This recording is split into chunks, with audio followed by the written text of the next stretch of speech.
बिस्मिल्लाहिर्रहमानिर्रहीम। अस्सलाम वालेकुम गाइस, उम्मीद है आप सब खैरियत से होंगे। मैं हूं Asiya Aslam with basic knowledge YouTube channel के साथ। आज हम बात करेंगे एमएस वर्ड में होम टैब के टूल रिबन पैराग्राफ पे।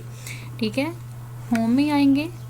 होम में आने के बाद हम लोग पैराग्राफ पे आ जाएंगे। तो let's get start our video. ये हमारे पास एक पैराग्राफ है, इस पर हम डिस्कस कर लेते हैं। फर्स्ट ऑफ ऑल इसको हम करेंगे सिलेक्ट। इसको हमने करना है सीक्वेंस। सीक्वेंस हमने ऐसे देनी है कि एलिगेंट लेफ़्ट जिसको हम लोग कहते हैं। ठीक है, इस पर क्लिक करेंगे तो ये क्या होगा, हमारी राइट साइड से जो लाइनिंग है वो बिल्कुल डिस्टर्ब होगी और हमारी जो लेफ़्ट साइड से लाइनिंग है वो बिल्कुल सीक्वेंस के साथ इक्वल में आएंगी। ठीक है, उसके बाद अगर हम बात कर लेते हैं सेंटर में, तो इसको क्लिक करेंगे तो हमारी जो लाइनिंग है वो दोनों तरफ से डिस्टर्ब होंगी, लेकिन ये सेंटर में पैराग्राफ आ जाएगा हमारे पेज के। ठीक है, ये मोस्टली यूज़ होता है हमारे हेडिंग्स के लिए।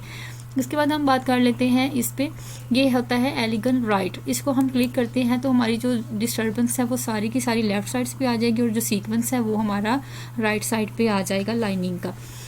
हाँ, अगर हम चाहते हैं कि हमारा जो पैराग्राफ है वो दोनों साइड से डिस्टर्ब ना हो बल्कि दोनों साइड से परफेक्ट लाइनिंग में हो, तो हम लोग कर लेते हैं इसको सिलेक्ट। ठीक है, जस्टिफाई जब हम इसको क्लिक करेंगे तो हमारा दोनों साइड से ये बिल्कुल सीक्वेंस रहेगा लाइनिंग।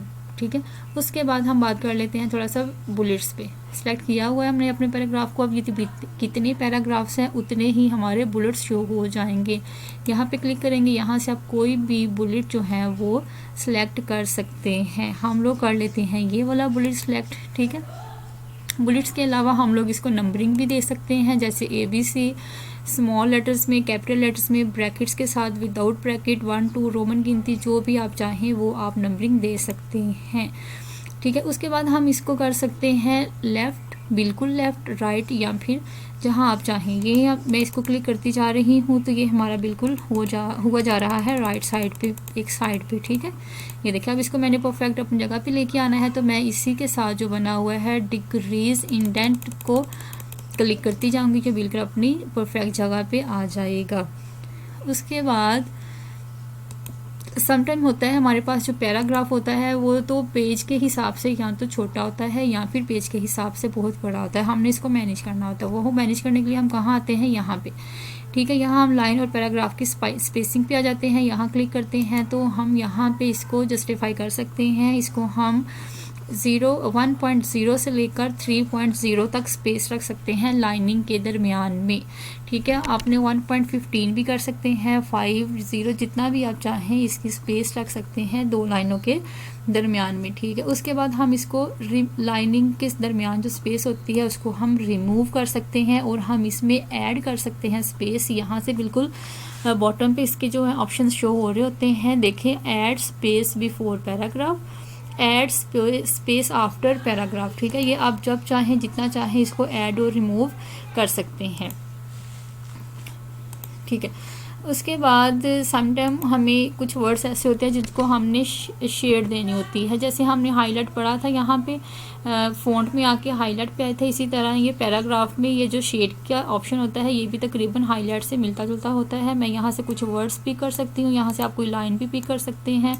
कंट्रोल को पकड़ कर रखिएगा, जितने आपने वर्ड चूज़ करने होंगे कंट्रोल को पकड़ के कर सकते हैं। ठीक है, मैंने ये जो वर्ड्स हैं इसको सिलेक्ट कर लिया। इसको मैंने अब करना है शेड देने, तो मैं यहाँ पे आऊँगी शेडिंग पे। यहाँ से जो कलर मुझे अच्छा लगे वो आप सिलेक्ट कर सकते हैं, जैसे ये हो गया।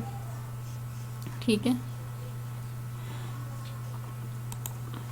जी, ये इसकी शेडिंग होगी।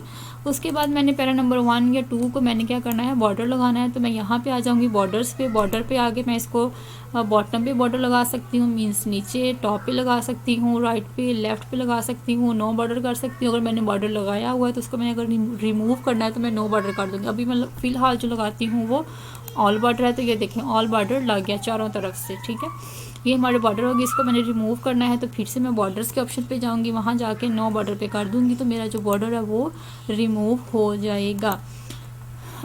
उसके बाद देखें जी, हमने करना है कुछ नाम लिख लेते हैं। लेट्स सपोज कि हमारे पास नाम है जाहिद, नाम है हमारे पास एक। उसके बाद हमारे पास नाम है उमर, इसको एंटर करके लिखना है। उमर नाम है हमारे पास नाम है हमज़ा लिख लेते हैं, हमारे पास आसिया लिख लेते हैं, हमारे पास आई थिंक इतने काफ़ी हैं। ठीक है, अब हम इनको एंटर कर देते हैं ताकि एक लाइन पे। अच्छा, ये जो लाइन है आपने गौर किया होगा जितने भी ये नेम्स हैं ये सारे क्रोनोलॉजिकली नहीं लिखे हुए, मीन्स के सीक्वेंस इनकी बिल्कुल डिस्टर्ब है। ए एंड पे आ रहा है हमजा, जबकि जब जी को सबसे नीचे आना चाहिए, ए को सबसे ऊपर। तो इसको करने के लिए हम लोग इसको रिमूव करके रीराइट नहीं करेंगे, हम सिंपली यहाँ पे आ जाएंगे। ठीक है, इसको हम कहते हैं शॉर्ट पे आएंगे, यहाँ पे हम क्लिक करेंगे। वो कहते हैं आपने असेंडिंग करना है या डिसेंडिंग करना है, मतलब ए से स्टार्ट करना है या जी से स्टार्ट करना है। हमने करने हैं ए से स्टार्ट, तो हम करेंगे असेंडिंग से। तो असेंडिंग ऑलरेडी क्लिक्ड है तो हम लोग इसको सिर्फ ओके करेंगे, तो ये ए पहले आ जाएगा हमजा, इसके एक बाद एच है तो वो यू, फिर जी एंड पे आ जाएगा। इसको अगर मैं जी से स्टार्ट करना चाहूँ, मीन्स डिसेंडिंग करना चाहिए, तो मैं डिसेंडिंग करूँगी। अब जी पहले आ जाएगा, ये देखें जाहिद, उमर, हमजा, मतलब ये उलट हो जाएगा। ठीक है, तो उसके बाद अच्छा ये जो है इसको कहते हैं शो एंड हाइड। इसको कभी कभी ऐसा होता है कि क्लिक हो जाता है और हमें हमारे लिए मसला बन जाता है कि ये पता नहीं क्यों शो हो रहा है। जब भी कभी ये क्लिक हो जाए इसका मतलब होता है कि जहाँ जहाँ ये शो हो रहा है वहाँ वहाँ आपने एंटर किया है, और जहाँ जहाँ आपके डॉट्स आ रहे हैं वहाँ वहाँ आपने स्पेस किया है, और जहाँ जहाँ आपको टैब एरो नज़र आ रहा है वहाँ वहाँ आपने टैब किया। ठीक है, तो इसको आपने डिस्टर्ब नहीं होना, परेशान नहीं होना। सिंपली आपने क्या करना है, होम में आके पैराग्राफ टूल रिबन्स पे आके इसको क्लिक कर देना है, तो ये सारा गायब हो जाएगा। ठीक है, इसका सिर्फ इतना सा काम है, इतना ये बेसिकली यूज़ नहीं होता है MS वर्ड में। तो आज के लिए इतना ही। इसमें कोई क्वेश्चन जो रह गया हो, मैं समझा नहीं पाई या फिर आपकी समझ में नहीं आया, तो काइंडली मुझे इनबॉक्स में आके कमेंट करें, वहाँ से मैं आपको हर क्वेश्चन का आंसर दूंगी। ओके, अल्लाह हाफिज़, नाइस टू मीट यू, अपनी दुआ में याद रखें।